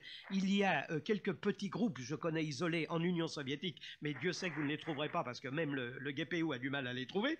Alors, ils se réunissent dans les bois, il y en a d'autres en Israël, là c'est peut-être... Ça devrait être, je dirais, plus facile. Ça ne l'est pas non plus tellement parce qu'on ne rentre pas non plus dans ces groupes-là par relation, je dirais. Je peux, moi, vous donner une adresse à Jérusalem où éventuellement vous pourriez, de ma part, contacter quelqu'un. Moi, j'ai eu un groupe d'études pendant quelque temps. Et je vous donnerai, si vous voulez, le renseignement hors antenne. Mais moi, j'ai eu un groupe d'études pendant une quinzaine d'années. J'ai été obligé d'arrêter parce que, justement, à cause de quoi? À cause du fait que les kabbalistes ne courent pas le monde. Au moins, jusqu'à 1948, c'était comme ça. À cause des dates historiques que j'ai évoquées tout à l'heure dans la première partie de cette émission. Il y a eu une possibilité, si vous voulez, de faire accéder tout le monde à la Kabbale, parce que pour nous, les temps sont venus, et donc on ne garde pas la lumière sous le boisseau. J'ai été l'un des premiers, et je continue de cette œuvre à travers le monde. C'est-à-dire qu'en gardant un groupe à Paris, si vous voulez, j'éliminais automatiquement des gens qui, au Canada, en Australie, en Californie, au Mexique, n'importe où, sans ma présence, si vous voulez, sans mon passage, n'auraient pas été mis sur la voie. Donc, si vous voulez, j'ai assumé ce rôle peut-être ingrat parce que ça me prive moi aussi d'études que je voudrais pousser des fois davantage mais que mes voyages ne me permettent pas d'accomplir. Mais enfin c'est comme ça, on ne choisit pas, on est choisi, j'ai dit tout à l'heure, donc la destinée est celle-ci. Il n'y a pas de centre auquel je puisse vous raccorder, tout au moins en France. Non, je n'en recommande pas. Vous parliez tout à l'heure que le hasard n'existait pas, je pars demain pour Israël. Ah bon, alors hors antenne, je vais vous donner une adresse à Jérusalem, et je pense, vous pourrez dire que vous venez de ma part, et donc je pense que là, à la rigueur, vous pourriez peut-être contacter. En Tunisie aussi, à Djerba, il y avait un moment, je dis il y avait parce que depuis il y a eu des événements et ça a un petit peu changé, mais il y a quelques points de par le monde où à la rigueur, je dis, ça ne veut pas dire que vous allez être reçu tout de suite à bras ouverts, surtout vous ne poserez pas de questions parce que la première des choses, dès qu'on pose une question, vous pouvez être sûr que là, il n'y a plus de réponse du tout. Alors, mais je vous dirai ça. Hein. D'accord. Voilà, j'espère vous donner satisfaction au moins sur ce plan personnel. D'accord, je vous remercie. Avec plaisir, monsieur. Je raccroche pas alors. Non, d'accord. Non, et monsieur, vous pouvez raccrocher. Je demande à l'auditeur de raccrocher. Et monsieur Adegrad, après l'émission, à 11h, lui donnera les coordonnées. Voilà. Et je voudrais également peut-être signaler à cet auditeur et à d'autres que le 17 mai, vous conduirez ici au Centre culturel de la Rose-Croix à Morques un séminaire justement, et je donnerai à la fin de l'émission le programme de cette journée du 17 mai. Allô? Allô, nous prenons un autre appel? Allô? Allô? Oui, bonjour monsieur. Bonjour, puis-je poser ma question? Oui, je vous en prie, vous pouvez. Oui, Monsieur. bonjour. Je voudrais savoir, enfin j'ai deux questions à poser. La première est de savoir est-ce qu'il existe un rapport entre la Kabbale et la gnose, et je pense en particulier à l'école valentinienne. Et la deuxième question, je voudrais savoir est-ce qu'il y a eu une influence de la part de la Kabbale dans la formation des livres qui ont servi de canon à la Bible. Je pense au Nouveau Testament. On n'a pas bien entendu, monsieur, bien compris votre question. Vous pouvez la... Rapport entre la Kabbale et la gnose, j'ai entendu. C'est ça, alors existe-t-il Oui. un rapport entre la Kabbale et la gnose? Oui. Et je pense en particulier à l'école valentinienne. L'école? Valentinienne. L'école valentinienne. Ceci est la première Oui, question. d'accord. Et la deuxième question, dans la formation des livres qui ont servi de canon dans le Nouveau Testament, je désirais savoir s'il y a une influence de la Kabbale.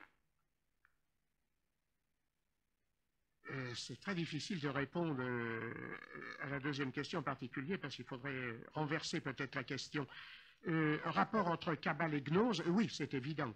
Le gnosticisme est frère jumeau, et pas de la démarche kabbaliste sur toute la ligne, c'est vrai, mais il y a une grande part de gnosticisme dans l'enseignement kabbalistique.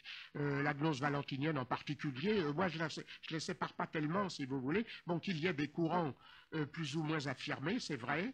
Je crois que là, c'est quand même une question de nuance. Mais en gros, il y a un lien, comme il y a un lien, je dirais même avec les cathares.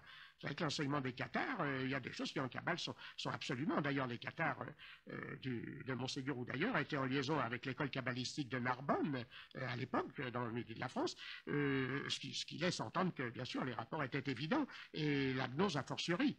Là, je crois, quant à la seconde partie, je crois comprendre, vous voulez dire si les noms, enfin la partie, si vous voulez, kabbalistique, qui démontre la Bible. Parce qu'attention, le texte existe avant l'explication. Hein. C'est là où je dis qu'il faudrait peut-être renverser les choses.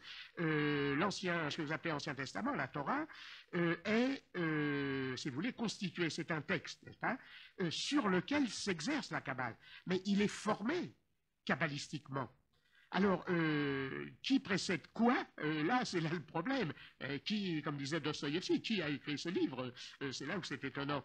Alors, les articulations sont kabbalistiques, donc on suppose que il faut que le grand écrivain, si vous voulez, le grand scribe, ait été kabbaliste pour avoir écrit kabbalistiquement le texte tel qu'il est. Les noms, les nombres, tout est dedans, et dans l'énoncé. C'est une équation qui est résolue d'avance et par ceux qui savent la résoudre, évidemment, et qui ont les éléments pour la résoudre. Là, en gros, ce que je peux dire, sans rentrer dans les détails. Merci de votre appel, monsieur. Merci, au revoir. Allô, nous prenons notre appel. Allô? Allô? Oui, bonjour, monsieur. Oui, bonjour. Nous écoutons votre question. Oui, je voulais remercier Maître Grappe pour les enseignements qu'il est en train de me donner. Et dans le cadre de l'immense convergence qui est l'objet de la connaissance actuelle, il a tout à l'heure évoqué des données de l'ésotérisme japonais. Alors je souhaiterais qu'il nous dise si, à son avis, au niveau de cette convergence et au niveau des origines, il peut y avoir quelque chose de commun entre la spiritualité japonaise et la Kabbale. Ah ben voilà qui est une excellente question qui prouve justement l'universalité de la science kabbalistique.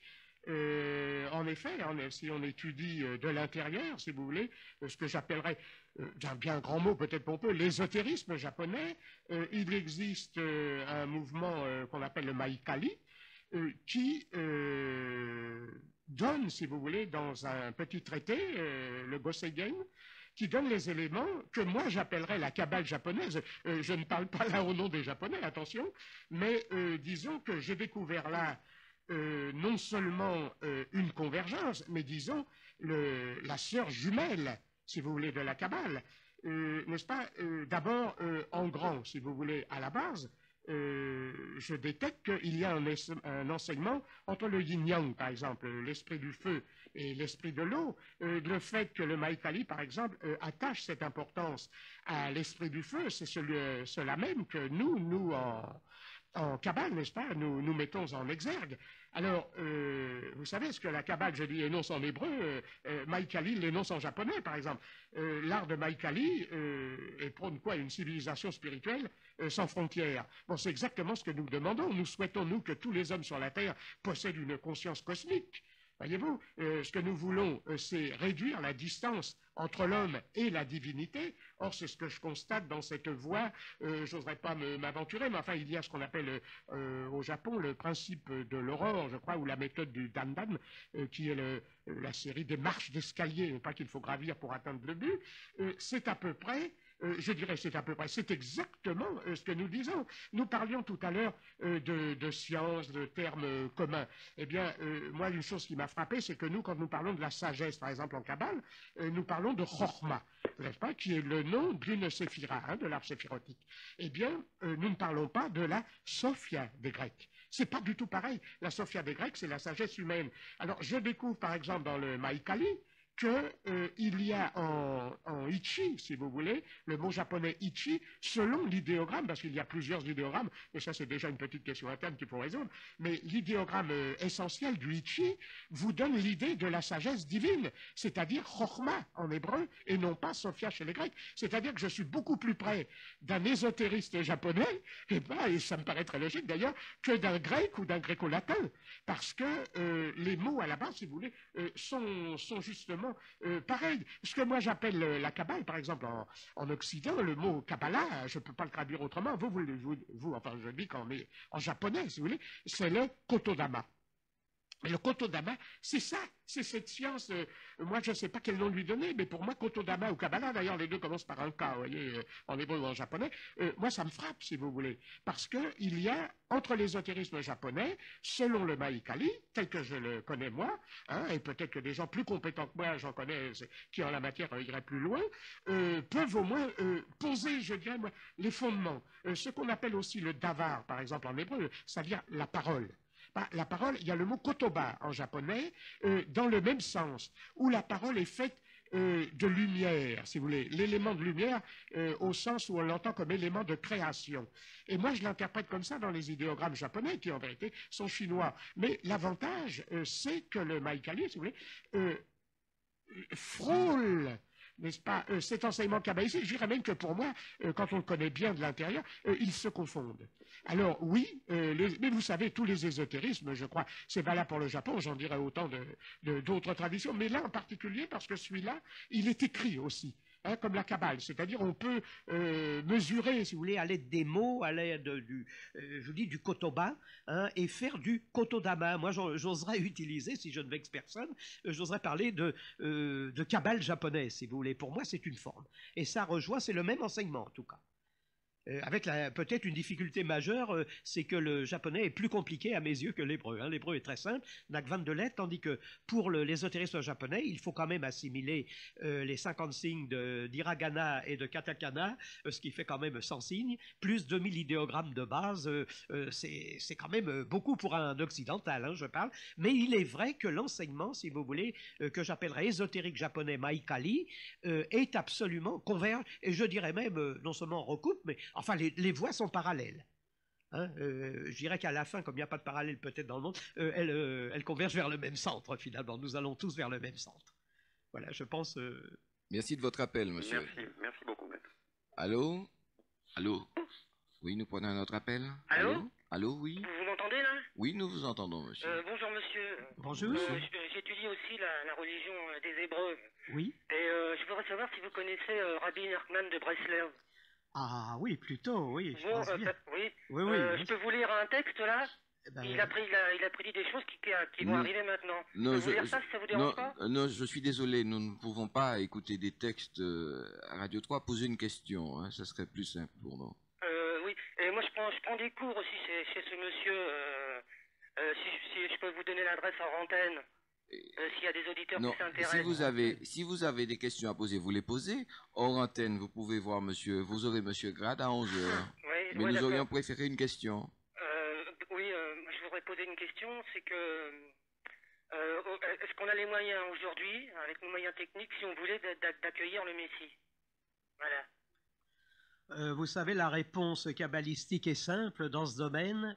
Le Messie, il est toujours présent dans chaque génération, mais il ne se manifeste que quand l'homme le mérite. Oui. Alors il faut croire que jusque-là, il ne l'a pas encore mérité. La génération, si vous voulez, ne l'a pas mérité, mais peut-être que la génération en cours, ou celle qui vient, va le mériter, et c'est là qu'est le problème. Ouais, d'accord. Hein, ça, c'est la réponse de la Kabbale. Hein. Ouais, mais il faut qu'ils viennent concrètement. Il faut, voilà, et c'est-à-dire pour asseoir, si vous voulez, la présence du Messie, il faut qu'il y ait un environnement. Ouais, Le Messie ne peut pas se manifester si autour de lui, il n'y a pas... de la sainteté, quoi.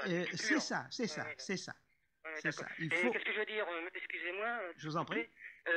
Faut dire Kabbalah, hein. Faut plus dire Kabbalah. Hein. Oui, mais si vous parlez, nous sommes en Occident, c'est le mot science. Hein, non, mais là, nous, on a changé le nom depuis au moins 10 ans, là, parce que la Kabbale, ça allait plus. Ah oui, alors, oui, maintenant, non. on dit Kabbalah. Bien sûr. Bien sûr, non, Oui, je oui. vous comprends. Oui, mais oui. en français, quand vous dites Kabbalah, faut bien dire que c'est de l'hébreu. Oui, oui. Mais évidemment, en plus, il y a ce mot Kabbale avec un C. Ouais, ouais. C-A-B-A-L-E, monter une Kabbale Ouais, contre ouais, quelqu'un, ouais. ça porte préjudice aussi. Ouais, hein. ouais, c'est ce que je disais à mon ami Simone, c'est un peu mon compagnon d'études. Je dis, est-ce que tu n'aurais pas peur qu'il y ait un snobiste de la Kabbale? Oui. Alors il m'a dit, t'en fais pas, de toute façon, Oui, c'est pas ils grave. vont s'empêtrer dans les voiles de la Torah, c'est pas grave. C'est pas grave, c'est Voilà, pas grave. c'est pas grave. Ce n'est jamais grave. Bon, alors, j'aime beaucoup, Hors antenne, d'accord. ouais, j'aime beaucoup vos émissions. Et je vais vous quitter. Un bon week-end pour tout le monde. Et alors, Merci. le vendredi pour les Arabes, le samedi pour les Juifs et le dimanche pour les chrétiens. D'accord. Et le reste de la semaine pour les hommes de bonne volonté. Voilà, Merci. écuménisme complet. D'accord. Merci de votre Mais appel, pas monsieur. d'une façon péjorative. Hein. Non, Non, Vous voyez, non. Bien sûr. bon, bah, je vous dis au revoir. Hein. Au Au revoir. revoir. Allô, nous prenons notre appel. Allô? Allô? Allô? Bon, je crois qu'il y a un auditeur qui a raccroché. Et on a un petit problème de...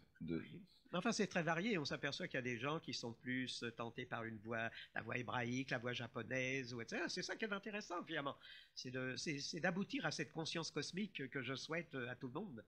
Vous savez, en préparant l'émission, je jetais un petit peu les yeux de temps en temps sur le Zohar et je voyais des règles qui sont édictées par ce qu'on appelle la kavana.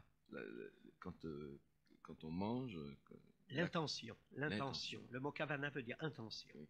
Alors, le fait simplement de s'alimenter, d'ingérer un aliment, l'intention que l'on a quand on ingère cet aliment et tous les aspects bénéfiques de...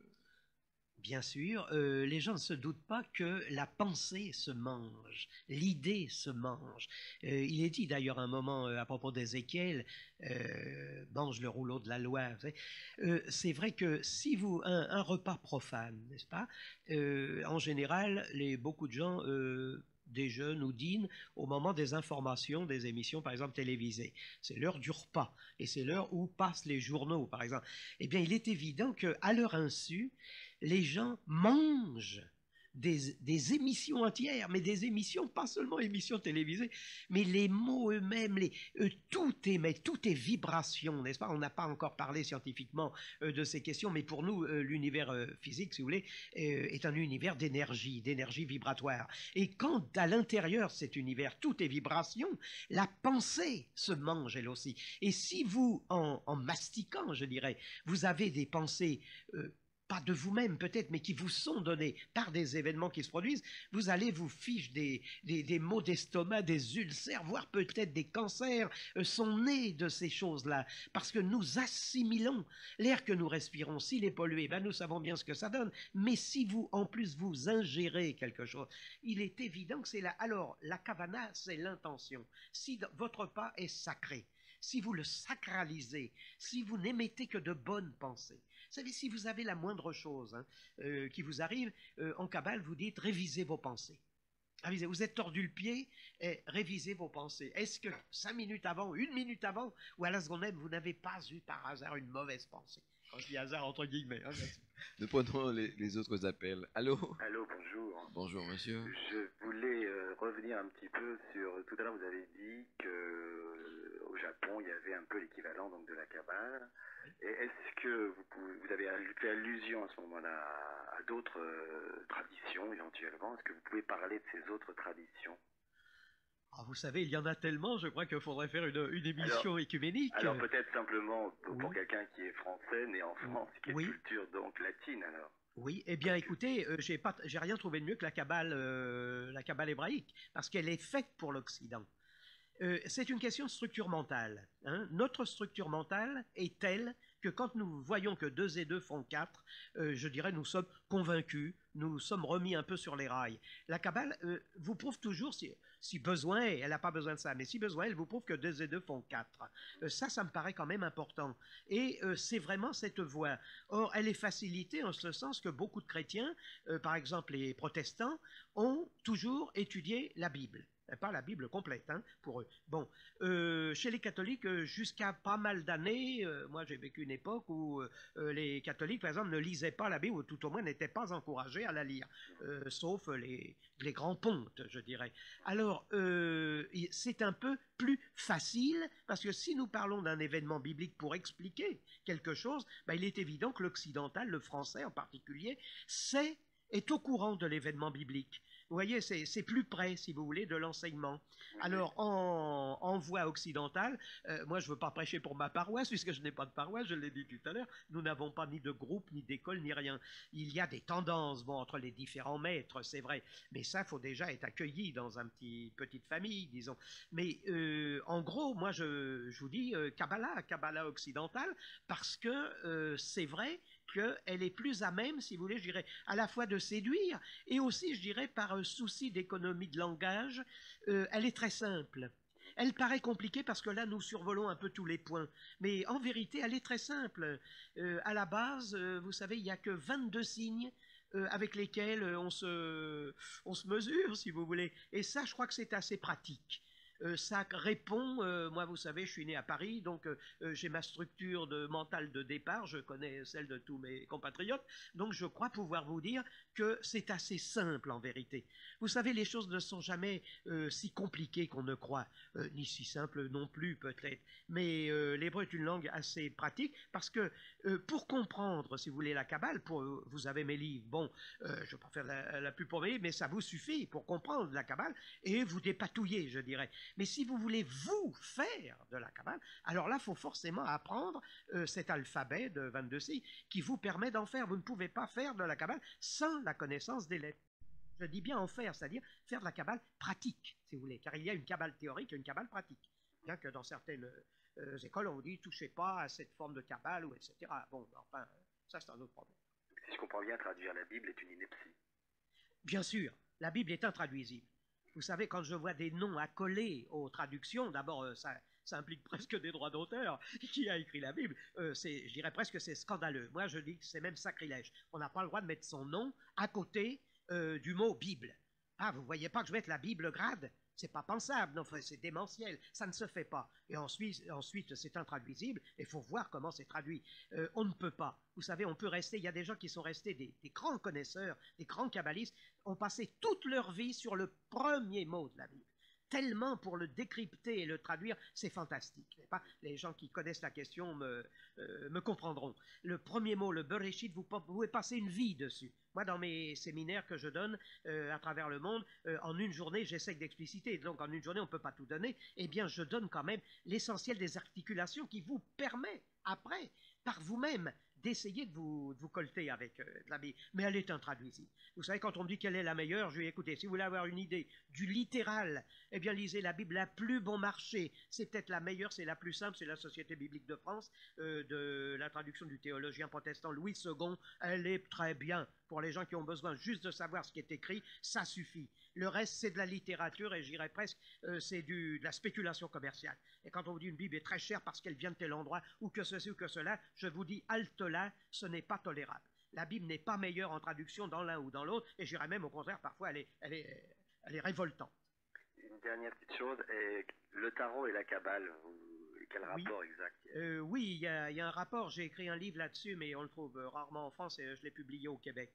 Il y a pas mal d'années, le tarot idéographique du Québec et un autre où j'expose les rapports entre le tarot et la Kabbale, pour la bonne raison que les arcanes majeures, les 22 lames du tarot, portent chaque lame porte une lettre hébraïque. Les 22 lames sont en rapport avec les 22 lettres de l'alphabet hébreu.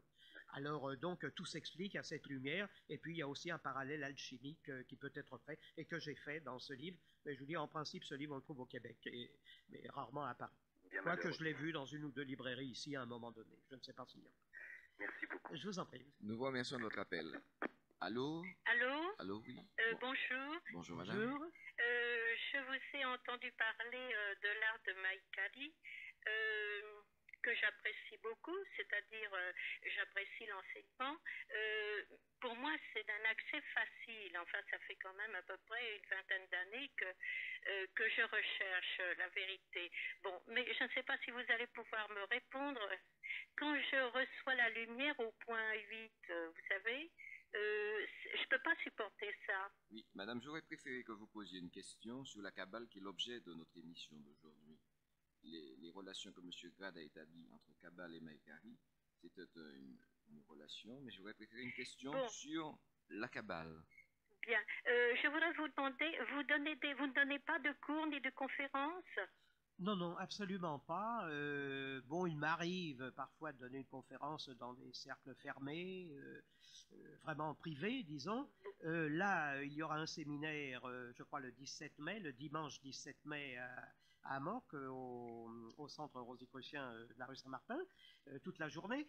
Ce sont des cas, j'en donne un en Belgique 8 jours avant, après je pars au bout du monde. Non, c'est ça le problème, vous comprenez, c'est que la Kabbale ne s'enseigne pas comme ça. Bon, mais je sais bien, Oui.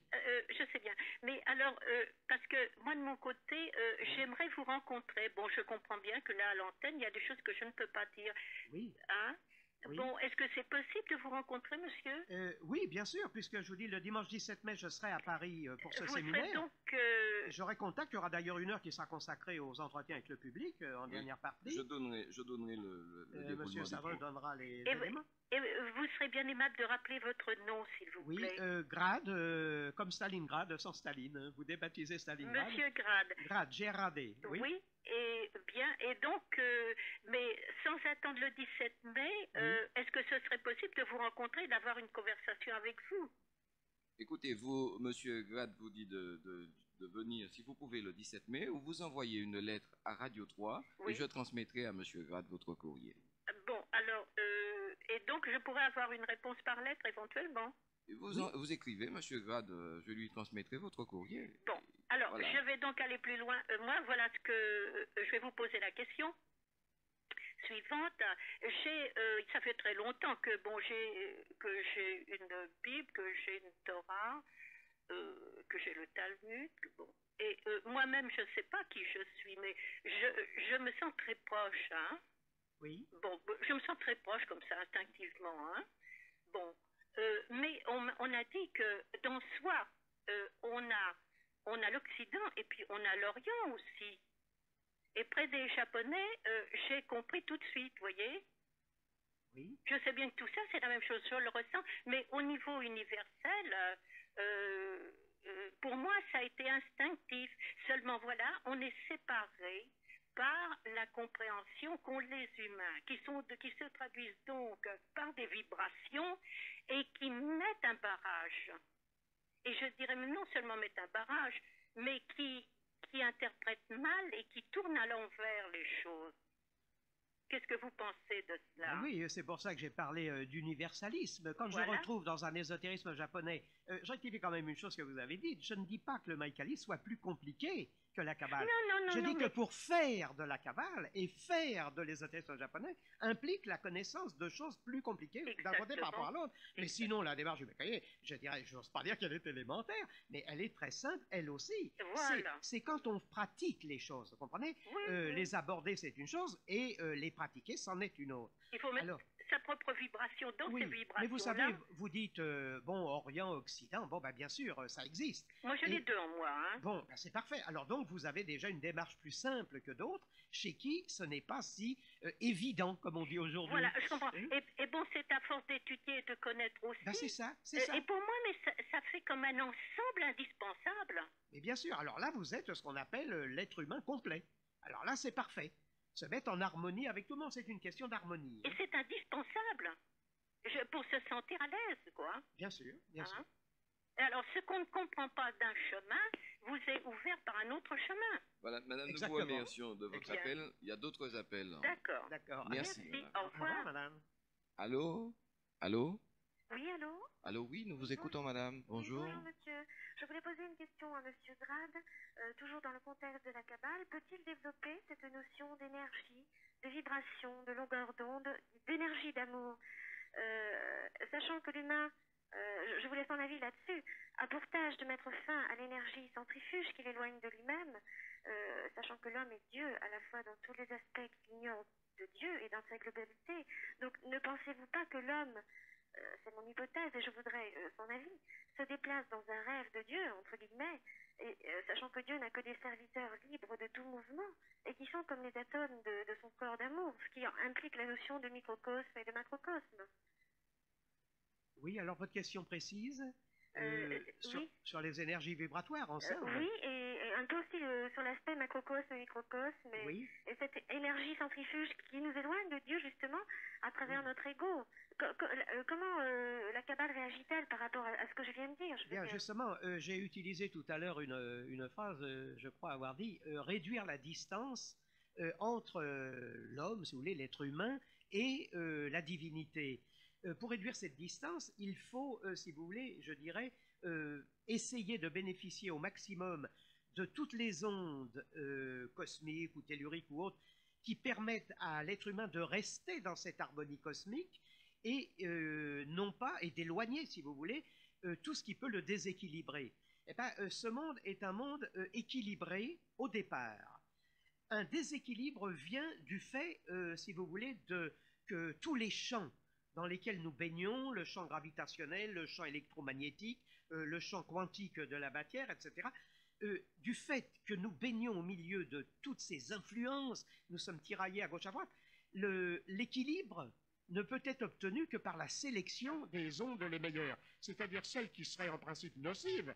Alors, il faut essayer de s'en éloigner. Alors, s'éloigner du profane, s'éloigner de toute conversation inutile, de tout mot inutile. Je sais, même là, au départ, pour nous, vous savez, il y a une formule qui est dans un petit traité, le Sefer Yetzira, le livre de la formation, qui dit ceci, Yatsar mitohu mamash. Il a créé le réel à partir de tohu. Ce fameux tohu que certains ont traduit, c'est tohu, tohu bohu, etc. Or, qu'est-ce que c'est que le tohu pour nous? C'est ce qu'on appelle aujourd'hui le quark. Et pas ce fameux quark qui est encore en deçà de l'électron. Vous savez qu'avant, on nous a dit c'est facile, le noyau atomique, vous n'avez qu'à imaginer le système solaire, c'est un petit système solaire, donc l'homme se trouve être lui aussi un petit cosmos, hein, un microcosme, et nous, tout de suite, nous mettons les choses au point. Si le quark est quelque chose, je crois que vous savez, qui n'est pas matériel, qui ne laisse pas de trace, enfin qu'on a du mal à identifier, ce n'est pas de la matière, on ne sait pas ce que c'est, mais ça préside à la matière. Il paraît qu'il y en a 6 maintenant, en 3 catégories, ce qui ferait 18. Il y aurait 18 quarks à la base de tout. On se trouve avec un élément, je dirais, d'énergie, qui n'est pas discernable, mais qui fait qu'au départ, tout va se trouver équilibré d'une certaine manière. À l'aide de cette première influence initiale, ce qui est le tohu, vous voyez le tohu qui n'a rien à voir avec le tohu bohu, ce quark de base, si vous voulez, pour parler comme les scientifiques, va être au-dessus des électrons et va faire que si vos électrons sont négatifs, si vous voulez, vous allez très bien pouvoir imaginer un quark donnant naissance à un électron positif et donc vous mettre face à l'antimatière, qui est une autre forme de la matière. Alors, cela étant, vous avez un monde de champs, n'est pas, gravitationnels, électromagnétiques, etc., au milieu desquels les ondes vont se répartir. Si vous êtes maître de votre destin, pour revenir au thème de l'émission, vous allez essayer de tirer vers vous, d'accaparer toutes les ondes, disons, entre guillemets, bénéfiques. Et dans la mesure où vous n'allez être environné que de ça, vous n'allez écouter que de la musique sacrée, ou du Mozart, ou etc. Bon, vous allez vous trouver en état de vibration, en harmonie avec toutes les vibrations cosmiques favorables. Parce qu'il n'y a pas que des émissions d'ondes favorables, il y a aussi tous ces égrégores qui émettent négativement. Les êtres humains, vous avez des continents entiers, par exemple, où on essaye de bannir la spiritualité. Et les spiritualistes, si vous voulez, arrivent à être des minorités. Mais ce sont ces minorités qui, à elles seules, par leurs émissions de pensée, arrivent à compenser une masse énorme, n'est-ce pas, qui est négative. Et ça peut se produire dans un pays totalitaire où d'un seul coup, vous apercevez qu'il se passe des choses totalement inattendues. Parce que la masse, si vous voulez, énorme, se trouve prise en flagrant délit par une toute petite minorité, mais qui émet puissamment, positivement, face à ces influences. Alors, dans un univers d'énergie vibratoire, je crois que tout devient clair. Mais il faut savoir que pour nous, l'univers physique n'est qu'un cas particulier d'un ensemble beaucoup plus important, et que les énergies que nous recevons, et celles dont nous parlons pour l'instant, sont les énergies immédiates. Mais il y a d'autres énergies plus subtiles qui émanent de ces univers, qui ne sont plus notre univers physique, avec lesquels l'homme peut peut-être essayer de tenter de se mettre en rapport, mais ce n'est pas du tout cuit. Hein. Ça, là, il faut déjà avoir une démarche ou kabbalistique ou rosicrucienne, ou je ne sais pas, mais il faut avoir déjà, il faut faire un chemin. C'est ça. Je vous remercie infiniment de votre explication, monsieur Grasse. Avec plaisir. Merci de votre appel, madame. Allô? Allô? Oui, c'est à moi? Oui, c'est à vous, madame. Oui, bonjour. Moi, je suis madame. profane, hein, je ne connais rien du tout à la Kabbale. Et la première question que je vais poser, d'où vient la Kabbale? Deuxième question, c'est en ce qui concerne le malheur du peuple hébreu. Est-ce que la Kabbale peut l'expliquer? Personnellement, moi, j'ai aussi fait une constatation, c'est que tous les créateurs, les grands génies, les scientifiques sont souvent des hébreux. Est-ce que par la Kabbale, on peut l'expliquer? Bon, alors je vais essayer d'être bref parce que nous avons peu de temps. D'où vient la Kabbale? Bon, pour nous, la Kabbale est 5 fois millénaire, donc elle naît avec le premier homme identifié, ou tout au moins identifiable selon la Torah. Adam donnant les noms aux animaux, à tous les êtres qui l'entourent, fait de la Kabbale. Ah, il en fait puisque les noms qu'il a donnés, qui existent depuis ce jour, sont des termes kabbalistiques. Sans la Kabbale, ces termes n'ont aucune signification. Bon, alors donc la Kabbale, 5 fois millénaire, puis commence à se diluer, si vous voulez, elle apparaît d'une manière tangible en moins 586 à Babylone, parce que là, nous savons, de par les écrits que nous possédons, qu'elle est utilisée par Ézéchiel, par Daniel, etc. Donc nous avons des traces, si vous voulez, plus tardives, mais elles datent de loin, puisque, je ne sais pas moi, disons un millénaire avant, on sait très bien que la Kabbale est utilisée dans certaines traditions chez les Hébreux. Bon, mais on ne va pas faire l'historique de la Kabbale vu les questions importantes que vous posez après. La Kabbale moderne, elle, est plus tardive. Elle, vous savez qu'elle a pris naissance dans le sud de la France. Enfin, vous savez, tout le monde ne sait pas peut-être, que c'est surtout là que la Kabbale dite moderne, et ce qu'on appelle la Kabbale moderne, c'est la Kabbale du XIIe, XIIIe siècle. C'est là où elle devient moderne et devient la Kabbale, au sens où notre ami tout à l'heure n'aimait pas qu'on utilise le mot. Il a raison, traditionnellement parlant, mais d'un autre côté, on est bien obligé d'employer les mots de tous les jours pour se faire comprendre. Donc là, il y a une Kabbale plus moderne qui naît à partir du Sefer HaBahir, le livre de l'éclat, le livre de l'étincelle, qui commence à être diffusé avec les doctrines des éons, l'enseignement gnostique, ce qui répond à notre ami aussi de tout à l'heure. La gnose fait partie des éléments de la Kabbale de base du Sefer HaBahir. Et donc, une Kabbale moderne, si vous voulez, prend naissance et va s'affirmer très vite. On ne va pas faire l'historique maintenant. Alors ensuite, la deuxième question, c'était celle du peuple hébreu. Il y avait quelque chose avant. Alors, les souffrances du peuple hébreu, j'ai écrit dans un livre qui s'appelle Le temps des kabbalistes, mais qu'on ne trouve plus facilement. J'ai donné une explication, si vous voulez, de l'hitlérisme. Après, vous savez que c'est le livre qui a été le plus pillé à l'époque par tout le monde. Cette histoire du sacrifice où les hitlériens, le groupe Culé, l'ordre noir SS, etc., avaient utilisé les éléments de Kabbale pensant que le Messie devait naître dans le peuple hébreu, et donc il fallait détruire le peuple hébreu jusque les petits-enfants, parce que la génération qui allait naître, aux alentours de 40, risquait de donner naissance au Messie. Donc, souffrance attirée par réaction de ceux qui ne tolèrent pas la venue d'un Messie, si vous voulez, là.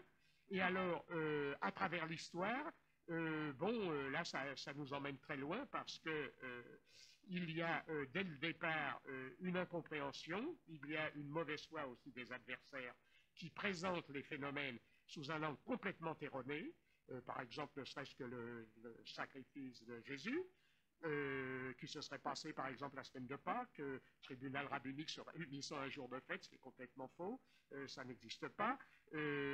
Jésus pleurait par qui? Mais par les filles d'Israël, donc par ses coreligionnaires à l'époque. On présente les choses différemment et à partir de là, on commence à greffer toute une histoire où on cherche un bouc émissaire et on finit par le trouver, bien sûr. C'est facile avec les minorités. Et l'histoire commence à se dérouler comme ça. Mais il y a un plan, si vous voulez, divin qui subsiste en filigrane et qui fait qu'à partir de là, on voit se dérouler sous nos yeux une histoire qui se vit au retour d'Israël sur sa terre, par exemple, et qui vous montre, si vous voulez, un cheminement terrible qui démontre un peu ce que j'ai dit au début sur le malentendu originel. Il y a un malentendu dans la création, il y a un malentendu qui va se dérouler sur le plan historique jusqu'au bout, c'est-à-dire car ce sont très souvent ceux qui ont voulu défendre vraiment le nom de la divinité dans leur chair qui en ont subi les conséquences, et on l'a vu après aussi avec les Cathares et avec tous les minoritaires. Donc, si vous voulez, une histoire qu'il faudrait développer, mais je vois que l'heure nous empêche d'aller plus loin, et je m'en excuse, mais ça mériterait un développement total. Madame, nous vous remercions de ces questions très importantes. Oui, et la troisième question que je vous ai posée, comment explique-t-on, est-ce que la Kabbale peut l'expliquer, pourquoi tous les grands créateurs, les grands génies, même les grands économistes sont juifs? C'est une constatation personnelle. Écoutez, madame, nous n'allons pas pouvoir développer cet aspect-là. Nous sommes désolés, nous avons dépassé d'1 minute déjà le temps de notre émission. Et nous vous remercions de votre appel, comme je le fais pour tous ceux qui nous ont appelés ici sur Radio 3 ce matin pour cette émission, en particulier sur la Kabbale.